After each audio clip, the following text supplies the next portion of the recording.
खबर उन्नाव से, जहां सांसद साची महाराज ने पश्चिम बंगाल की चुनावी गतिविधियों और केंद्रीय गृह मंत्री अमित शाह के दौरे पर अपनी राय दी। उन्होंने कहा कि पश्चिम बंगाल देश का महत्वपूर्ण राज्य है और उनका यहां लंबे समय से आध्यात्मिक संबंध रहा है।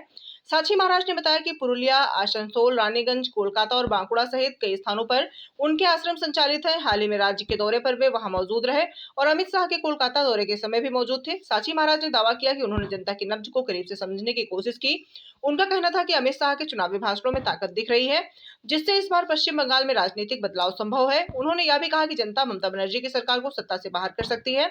बता दें, साची महाराज ने पूर्व सांसद ब्रजभूषण शरण सिंह के उस विवादित बयान का समर्थन किया जिसमें देश में 2 खलनायक होने की बात कही गई थी। उन्होंने बताया कि ब्रजभूषण शरण सिंह उनके पुराने और करीबी मित्र हैं और दोनों का साथ जेल से लेकर लोकसभा तक का रहा है। साची महाराज ने कहा कि ब्रजभूषण शरण सिंह का बयान आहत भावनाओं के कारण आया होगा और उसे इसी संदर्भ में समझा जाना चाहिए।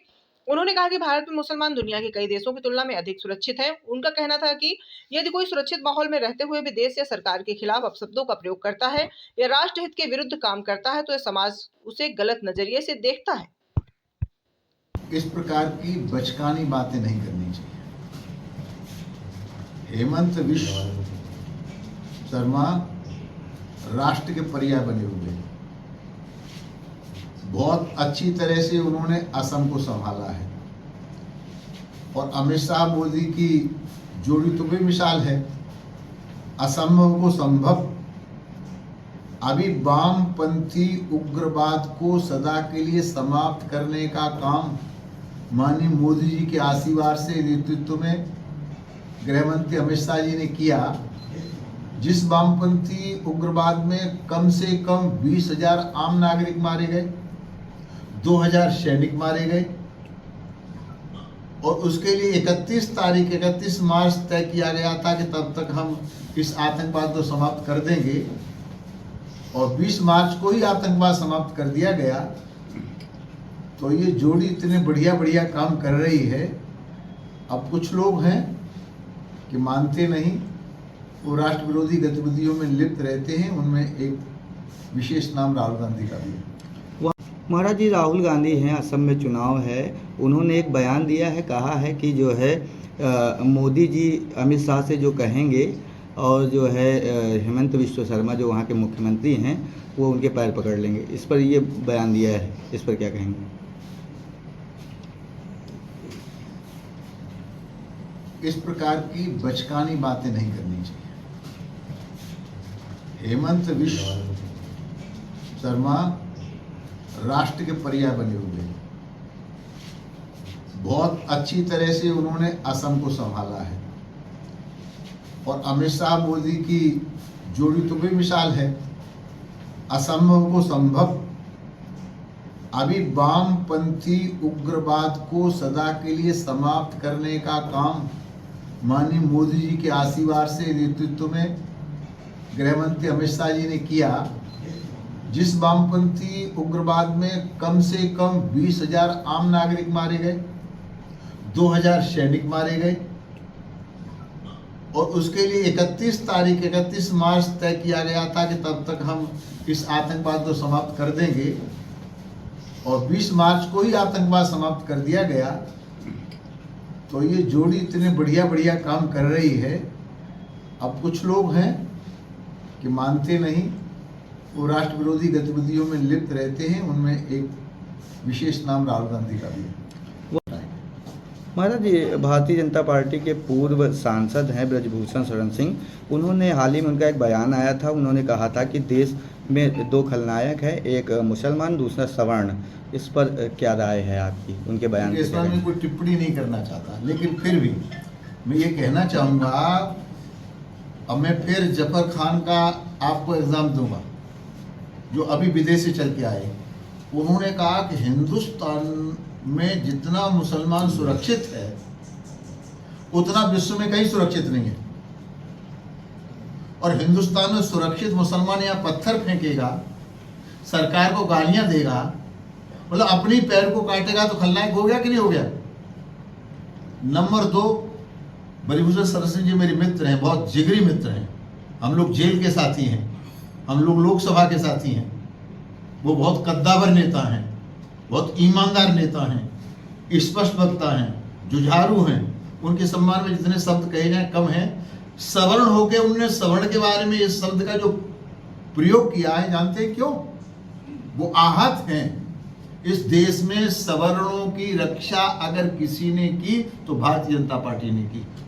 ये कांग्रेस तो तब भी थी जब कश्मीर से पंडितों को मार मार के भगाया गया, माता बहनों के साथ में बलात्कार हुआ।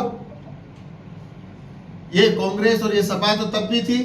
ये सपा तब भी थी जब खुली दुकान हमारी, बंद दुकान तुम्हारी, खुली दुकान हमारी, सरिया मारा पीटा जा रहा था। तो सवर्णों की रक्षा, जनेऊ की रक्षा, तिलक की रक्षा भारतीय जनता पार्टी करती है, तो उसी को आप उखाड़ने की बात करेंगे तो खलनायक तो अपने आप हो गए। इसलिए सवर्णों के हित में, मुसलमानों के हित में एक बहुत बड़ी बात आदरणीय ब्रजभूषण शरण सिंह जी ने कही, दोनों खलनायक हैं। इसलिए खलनायक के अपना हित क्यों नहीं दिखाई दे रहा? क्या सवर्ण समाज को राहुल बचा सकते हैं? क्या अखिलेश बचा सकते हैं? जिन अखिलेश ने नारा दिया है पीडीए, उस पीडीए में सवर्ण समाज है कहीं क्या? तो ये दिखाई नहीं देता। जब पीडीए में कहीं सवर्ण समाज है ही नहीं। मायावती जी भी बात करती थी बहुसंख्य की समाज की, उसमें कहाँ आपका सवर्ण समाज था?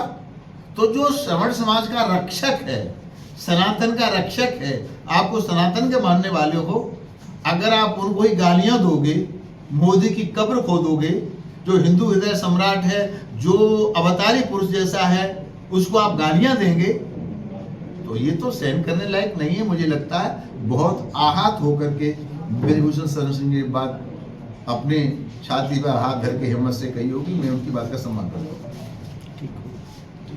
महाराज जी, जिस तरीके से अमेरिका, इजराइल और ईरान का युद्ध चल रहा है, जिसके बाद कई तस्वीरें आई थी, गैस की लंबी लंबी कतारें लोगों की देखने को मिली थी, पेट्रोल के पंपों पे लाइनें देखने को मिली। विपक्ष कह रहा है कि मोदी जी इजराइल गए थे, जिसके बाद ये युद्ध शुरू हुआ, और उन्होंने कहा है कि इजराइल के समर्थन को लेकर के नाराज़गी जताई, उन पर तंज कस रहे हैं विपक्ष। इस पर क्या कहेंगे? ऐसा है, मैं बहुत स्पष्ट तरीके से, ईमानदारी से हरदीप पुरी जी माननीय मंत्री, उनके बयान को, माननीय राजनाथ सिंह के बयान को कोट करना चाहूँगा, और पूरे सरकार के बयान को स्पष्ट तरीके से कहा है, डीजल, पेट्रोल, गैस की कहीं कोई कमी नहीं है। और जहाँ लंबी लाइनें देखने के लिए मिल रही हैं, किस कारण से मिल रही हैं? तो योगी सरकार काम कर रही है, हमारी विभिन्न प्रदेशों की सरकार कर रही है। नंबर जारी किया है, आपको नहीं मिले इस नंबर बताओ। तो अभी तक हम बचे हुए हैं। यद्यपि ये आशंका की जा सकती है कि आगे चल करके कुछ कठिनाई आए, क्योंकि युद्ध अभी लंबा चलने वाला है। जब मैं अभी दिल्ली से आ रहा था तो युद्ध के मैदान से एक जफर भाई मेरे साथ ही दिल बैठ के आए थे, मैंने वहाँ की स्थिति के बारे में जानकारी चाहिए। तो लगता है कभी लंबा खिंचेगा, तो अभी तो नहीं, पर देश को इसके लिए तैयार रहना चाहिए। अगर किसी प्रकार की कठिनाई देश के सामने आती है तो हम सब मिलकर के उसे निपटाएंगे। ये धंधा किसके राज्य में होता था?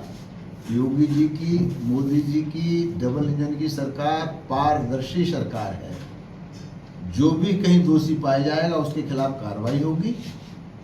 तो चूंकि उनका पार्टी का एक पदाधिकारी उसमें दोषी पाया गया, तो अपनी छवि को बचाने के लिए उल्टा कहावत ने, उल्टा चोर कोतवाल को डांटे, तो वाली कहावत आदमी अखिलेश यादव जी कर रहे हैं, जो नहीं करनी चाहिए।